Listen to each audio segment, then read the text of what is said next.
తెలంగాణ పరిరక్షణను అమలు చేయాలని చెప్పి తెలంగాణ విద్యార్థి నాయకుడు అన్నబత్తుల రవీంద్రనాథ్ గారు నిరాహార దీక్ష చేస్తున్నాడు. అతని యొక్క దీక్షను మేము అంగీకరిస్తున్నాము అని చెప్పి మాట్లాడినాడు.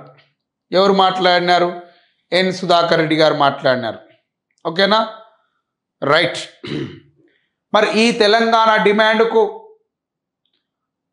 కోస్తాంధ్ర రాయలసీమ ప్రజలు కూడా మద్దతు ఇయ్యాలి అని చెప్పి ఈ తెలంగాణ ఉద్యమానికి కోస్తాంధ్ర రాయలసీమ నాయకులు కూడా ప్రజలు కూడా మద్దతు ఇవ్వాలి అని చెప్పి విజ్ఞప్తి చేసినాడు. ఎవరు విజ్ఞప్తి చేసినారు? ఎన్ సుధాకర్ రెడ్డి గారు, ఆంధ్రప్రదేశ్ విద్యార్థి సంఘం నాయకుడు. ఈ యొక్క తెలంగాణ ఉద్యమానికి కోస్తాంధ్ర రాయలసీమ ప్రజలు కూడా మద్దతు ఇవ్వాలి అని చెప్పి ఆయన విజ్ఞప్తి చేయడం జరిగినది అని చెప్తున్నాం. ఓకేనా, నెక్స్ట్ 1969 జనవరి 11 తారీఖు నాడు ఏమంటున్నామండి? 1969 జనవరి 11 తారీఖు నాడు వరంగల్ కేంద్రంగా విద్యార్థి సంఘం ఏర్పాటు అవ్వడం జరిగినది అని చెప్తున్నా. ఏం ఏర్పాటైందమ్మా? తెలంగాణ విద్యార్థి కార్యాచరణ సంఘం ఏర్పాటైంది అంటున్నా. తెలంగాణ విద్యార్థి హక్కుల కార్యాచరణ సంఘం అనేది ఏర్పాటు అవ్వడం జరిగినది అని చెప్తున్నాం. ఎన్నడు? 1969 జనవరి 11 తారీఖు నాడు. ఏం సార్ ఏమంటున్నాం సార్? 1969 జనవరి 11 తారీఖు నాడు ఏమంటున్నా? 1969 జనవరి 11 తారీఖు నాడు యొక్క ఏం జరిగింది అంటే వరంగల్ విద్యార్థి హక్కుల, ఇప్పుడు మనం ఎడిపోతున్నామంటే వరంగల్ పోతున్నాం. వరంగల్ విద్యార్థి హక్కుల ఏమంటామండి?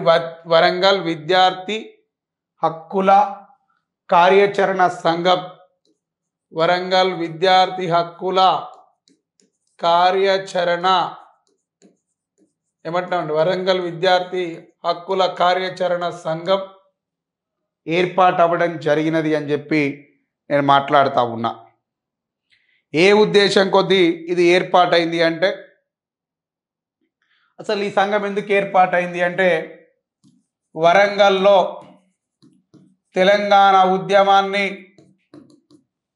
ప్రజల్లోకి తీసుకెళ్ళాలి అంటే వరంగల్లో ఉన్నటువంటి స్టూడెంట్ యూనియన్లన్నీ ఏకం కావాలి. ఏమి ఏకం కావాలి? స్టూడెంట్ యూనియన్లన్నీ ఈ యొక్క ఐకమత్యంగా పనిచేయాలి, యూనిటీ ఉండాలి. అవునా?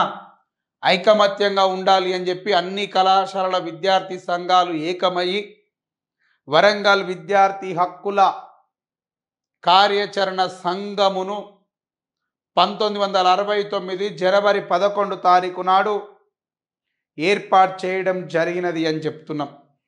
ఎక్కడ ఏర్పాటు చేసినది అంటే వరంగల్ కేంద్రంగా ఏర్పాటు చేసినది. మరి దీని యొక్క అధ్యక్షుడిగా మనము ఎవరిని పేర్కొంటాం? దీని యొక్క అధ్యక్షుడిగా నేను ఎవరిని పేర్కొంటున్నాను అన్నప్పుడు, దీని యొక్క అధ్యక్షుడిగా నేను ఎవరిని పేర్కొంటున్నాను అంటే వి మురళీధర్ రెడ్డి గారిని దీని యొక్క అధ్యక్షుడిగా పేర్కొంటా ఉన్నాం. ఏమంటున్నామండి? వి మురళీధర్ రెడ్డి గారు. ఏం పేరు అంటున్నామండి? వి మురళీధర్ రెడ్డి గారు దీని యొక్క అధ్యక్షుడిగా వ్యవహరించడం జరిగినది అని చెప్తున్నా.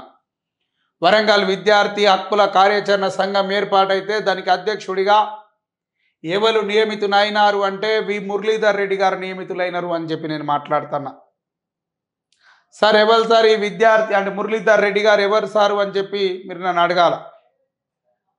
Kakatiya medical college union president అంటున్నా. ఏమంటున్నాం sir? Kakatiya medical college, Kakatiya medical college president. ఏమంటామండి? Kakatiya medical college union president అని చెప్తున్నా. మరి దీని యొక్క ప్రధాన కార్యదర్శిగా అంటే కార్యాచరణ సంఘం కన్వీనర్గా ఎవరు వివరించినారు? మరి దీని యొక్క కన్వీనర్గా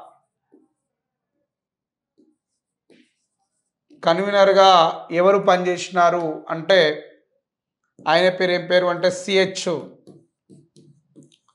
సురేందర్ రెడ్డి గారు. ఏం పేరు అంటామండి? సిహెచ్ సురేందర్ రెడ్డి గారు ఈ యొక్క కన్వీనర్గా పనిచేయడం జరిగినది అని చెప్తున్నాం. సార్ ఎవరు అంటున్నామండి? సురేందర్ రెడ్డి గారు. Warangal arts and science college union president. ఏమంటున్నా? Warangal arts and science college union president అని చెప్తున్నా. సార్ ఏం పేరు చెప్తున్నామండి? Warangal arts and science college union president.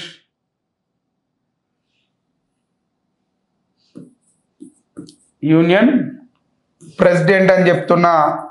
So ఈయన దీనికి కో కన్వీనర్గా వ్యవహరించడం జరిగినది అని చెప్తున్నాం. మరి ఈ ఆర్గనైజర్ ఈ యొక్క స్టూడెంట్ యూనియన్ యొక్క ఆర్గనైజర్గా ఎవరు వ్యవహరించినారు అన్నప్పుడు దీని యొక్క ఆర్గనైజర్గా వ్యవహరించినటువంటి వ్యక్తి ఎవరు అంటే ఆ పెద్ద మనిషి పేరు ఏం పేరు అంటే సిద్ధులు అని చెప్తున్నా. ఏం పేరు అంటామండి? సిద్ధులు గారు ఈ యొక్క స్టూడెంట్ యూనియన్కు ఆర్గనైజర్గా వ్యవహరించడం జరిగినది అని చెప్పి నేను మాట్లాడుతూ ఉన్నాను. ఓకేనా? రైట్. ఇకపోతే ఈ మీటింగ్ యొక్క తీర్మానాలు ఏంటి అనేది కూడా చూడాలి మనం. ఈ మీటింగ్ యొక్క తీర్మానాలు ఏమిటి అనే అంశాన్ని కూడా మనం ఇప్పుడు చూడాలా. మరి ఈ సమావేశం యొక్క తీర్మానాలు ఏమిటి అనేది కూడా ఒక్కొక్కటిగా మనం చూద్దాం. రైట్. సమావేశం యొక్క తీర్మానాలు. సమావేశ తీర్మానాలు అని చెప్తున్నా. రైట్. ఏమంటున్నామండి? సమావేశ తీర్మానాలు. ఇందులో మొదటిది ఏంటి సార్? మొదటిది అంటే పట్టణంలో ఉన్నటువంటి అన్ని కళాశాలల హై స్కూల్ విద్యార్థుల సమావేశాన్ని జనవరి 16 తారీఖు నాడు ఏర్పాటు చేయాలని తీర్మానం చేసినారు.